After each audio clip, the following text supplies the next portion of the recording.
Hey guys, welcome to Destination Love. I am your host, Ela Kaye. I'm a certified dating and relationship coach specializing in confidence and mindset.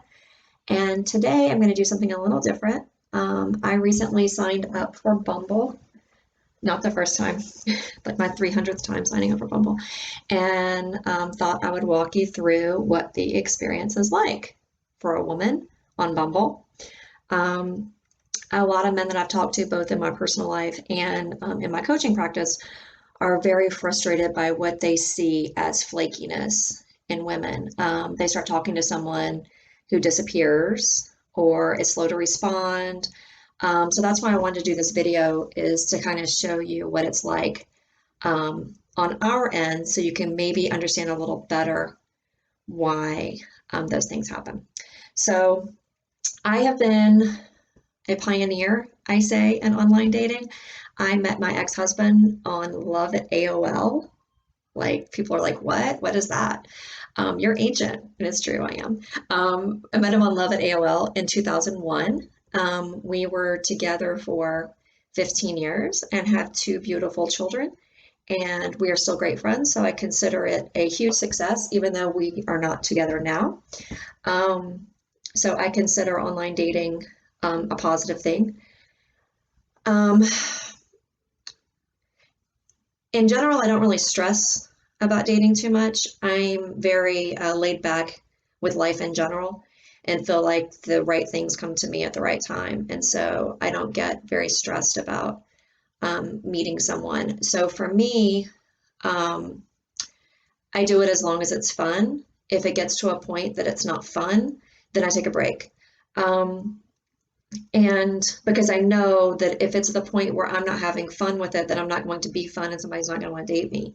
So it kind of is a cycle where if you're going into it with anything other than optimism, you're going to find things to continue to make you less optimistic about the experience. So I've been on a break from online dating for about 2 months now. Um, I am one of those they call introverted extroverts. Yeah. So I'm an extrovert, but I go through periods where I'm like, I just don't feel like being charming right now. I need to take a charming break. Um, so at those times, I still want to hang out with like the people in my life, but getting to know somebody new and having to go through the whole, you know, look how fun I am. Because I am fun, but when you have to work at it and you feel like being quiet or introspective, those aren't the best times for me to be dating online. So I take breaks from time to time. So I've been on a break for about 2 months, um, and didn't plan on going back online until probably October or so. Um, there's just a lot going on right now. I'm in Metro Atlanta, so the dating isn't that great right now, thanks to COVID-19 and skyrocketing numbers and all that kind of stuff. So I planned on taking a break for a little longer, but then all of a sudden last Monday, I was just like, I need to set up a profile immediately. Of course, afterwards, like about 3 hours later, I was like, oh, why did I do this? Because now I have to be charming, and I wasn't really ready to be charming yet. But I thought, well, at the very least, I can document my experience for those of you out there who are not 40-something-year-old females in Metro Atlanta. Um, so I will tell you, what I usually do when I decide to shut down my profile is I don't deactivate. I completely delete it. So anybody that I met during the time period that I was on just is gone at that point. And that sounds horrible, but it's just like if the timing's not right, maybe the time will be right later, in which case we'll meet up again. Um, that kind of is my organic approach to it. I just like to start fresh when I come back. So, in the spirit of research, I have tried just about every dating app out there. I've tried the mainstream ones, I've tried those that no one's heard of, I've tried niche ones that no one would want to go on. Um, I have tried them all. Bumble is my favorite. I really fault going on Bumble, because I'm kind of an old-fashioned girl and I like guys making the first move.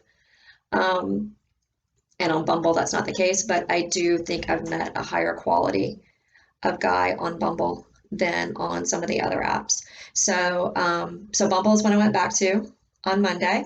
For those of you who have not been on Bumble before, it takes very little time to set up.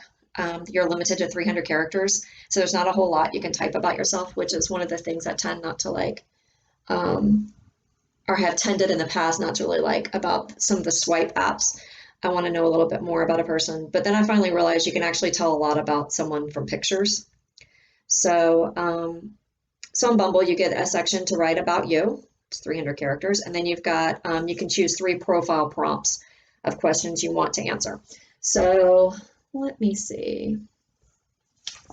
I'm just going to go through Bumble a little bit just so you can see. So here's my Bumble. Can you see it? There's me. Yay! There's my little 300 characters. You also have little questions you can answer, like how tall you are and how physically active you are and your horoscope sign. And so I put, I'm 5'5". I teach dance, so I'm pretty active. I'm a Libra. My birthday's coming up. Feel free to send gifts. I have a graduate degree. I drink socially. I smoke never. I have no pets. I have children and don't want any more children. I'm moderate and I'm a voter. Yeah, yay me. Okay, so you get to choose 6 pictures. As we know from choosing profile pictures, you should pick things that are full body and your face, especially if you're a woman, because men want to know what they're signing up for. Right or wrong, it's true. You also should choose activity pictures, but when I'm doing an activity or out doing something fun, I'm not taking pictures of myself. So I don't really have those. I don't know. I like to be in the moment. You can also link your Instagram, which I did, but it's not my real Instagram. It's a fake Instagram. Not fake, I mean, it's me, but it's an Instagram I set up just for this. The reason I do that is because I have my business Instagram. I have 2 business Instagrams actually for 2 different businesses. I have my personal one that has things like pictures of my children on it, pictures of where I live, that kind of stuff. And I don't really want to put that on my dating profile. So I have a separate one that doesn't have a lot of pictures on it, but it's enough so you can kind of see what you're getting into. I did that in my profile prompts. And so then it's time to swipe, right? So I am kind of weird maybe with my swiping. I don't know if this is how most women do it, but I do filter pretty heavily. You'll hear why in a minute. So right now I have it set to fit within 15 miles of where I live. And I have it education filtered, and that's it. I don't care how tall a man is. I'm not really, I don't care a whole lot about physical appearance for the most part. I do think pictures are important because I can tell a lot about pictures that are not physical characteristics. I like men who are a little more, I like men who are clean cut. I don't care if you're 5'6". I don't care if you're bald, but I want you to be clean. Some women are like really into the country guys. That's just not my thing. Nothing wrong with it, but I can tell in the picture if you're, into more rural activities that I'm not into. So pictures are important for that reason. Also, a big one is, do you look happy? If a guy doesn't look like he's happy, and if his profile doesn't sound like he's happy, then I'm not going to want to swipe right on him because I want somebody who's happy, or at least makes an effort to be happy. I don't think, and nobody's happy all the time. I mean, it'd be nice if it worked that way. But if you seem like you're miserable and negative, that's different. Does he have a job? That's pretty important to me. I want a guy to have a job. I know it's tough right now, but so what I meant to do when I was swiping is to calculate the number of times I swiped left versus right, because I thought that might be an interesting statistic. I forgot to do that to begin with. When I finally did remember this, and this is actually the real meat of the discussion for you guys out there. When I did finally remember, I swiped left 52 times before I swiped right. So, and that's with it being filtered already.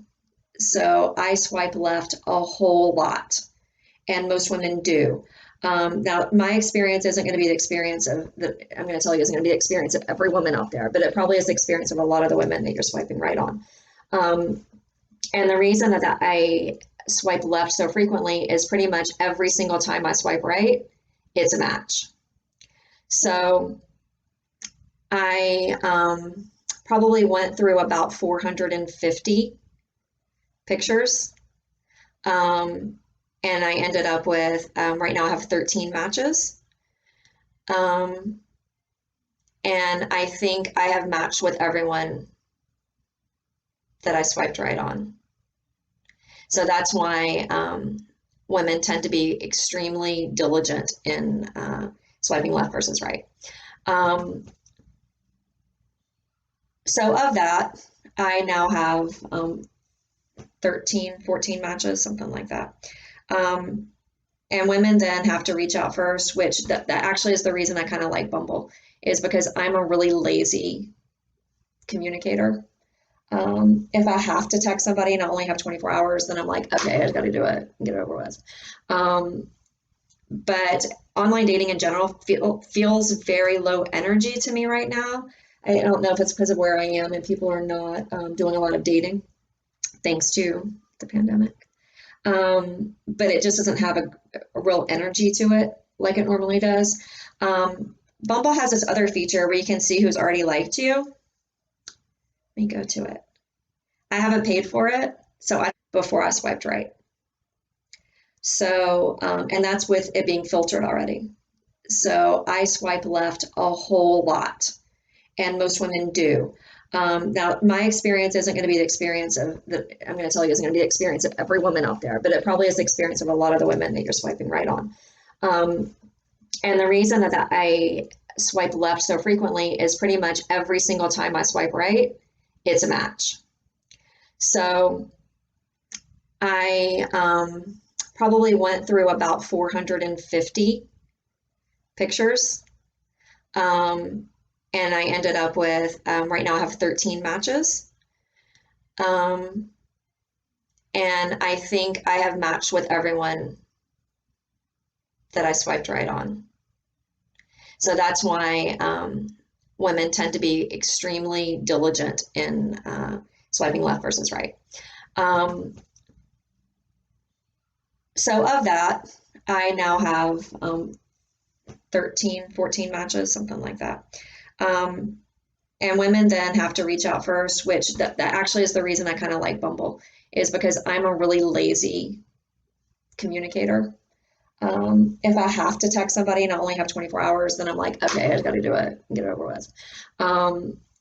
But online dating in general feels very low energy to me right now. I don't know if it's because of where I am and people are not doing a lot of dating thanks to the pandemic. But it just doesn't have a real energy to it like it normally does. Bumble has this other feature where you can see who's already liked you. Let me go to it. I haven't paid for it, so I don't have it. But it's called the Beeline. And you can see right now these pixelated pictures of people who like you. Within the first couple of hours, I had 106 of these little pictures that I didn't pay to see who behind them. Sometimes I think it's fun to scroll through and see if you can, but there are actually a couple of times I've recognized people in the pixelated pictures that I've already gone out with. And that's sad. And that's when you know you've been online dating too long. So I'm thinking about doing a couple of more videos. I'm thinking about doing like paying for this for like a week so I can give y'all what the experience suddenly turns to when you pay for Bumble, how big a difference it makes. And I'm thinking about trying this out with trying out other platforms so you can see what the experience is like for a 43-year-old woman in Metro Atlanta dating online. There are no shortage of options out there. But basically, it's about being in the mindset where you can fully take advantage of those options. I honestly don't know that I'm there at this exact moment. I think there are times you need to push yourself to get back out there. Whether it's that time, I honestly don't know. I guess I'll see how I feel over the next, week or so, because you also don't want to waste someone else's time. And if you're in a place where you don't feel like you can successfully date, then you don't need to be wasting other people's time. But it's finding that fine line between, doing what's gonna get you back in the game and doing what's right by yourself and by other people. Um, so anyway, that's my Bumble experience. I swipe left a whole bunch of times. This is the recap. I swipe left a whole lot. If I swipe right, they probably have already swiped right on me, and so it's automatically a match. And then it requires work for me to message them and start conversations with them. Um, yeah, that's pretty much it. I think I will pay for. I think I'll pay for the paid version for a week, so I can tell y'all how different it was with the paid version. And then I think I'm also going to try out some other ones so you can see how scary it is for women on some of the dating apps. I started on Plenty of Fish. Um, that was a different ball game. That's been a couple of years ago. So maybe I'll jump back to Plenty of Fish just so and leave it up for just like a few days so I can make a video. Um, because that would make a really interesting video if it's like it was a couple of years ago. Um, and maybe I'll go on a date at some point again soon. Um, we'll see. You can see that I'm like really fixed up for today's video. Wearing my t-shirt. It's been rainy for lots of days. Um, anyway, that's today's video. Bumble, really kind of slow in general right now. But we'll see what happens. And maybe it's probably just mirroring my slow personality right now. That's also highly possible. You get what you put out there. So anyway, thanks for watching. I'll update you in a couple of days when I purchase Bumble Boost and see what kind of difference it makes. And I'm really excited to do a Plenty of Fish video for y'all because really that one's gonna be way more interesting because you don't have to swipe, you don't match them first. They could just randomly send you messages. At least they could before. I have to check it out. Anyway, bye guys. See you next time.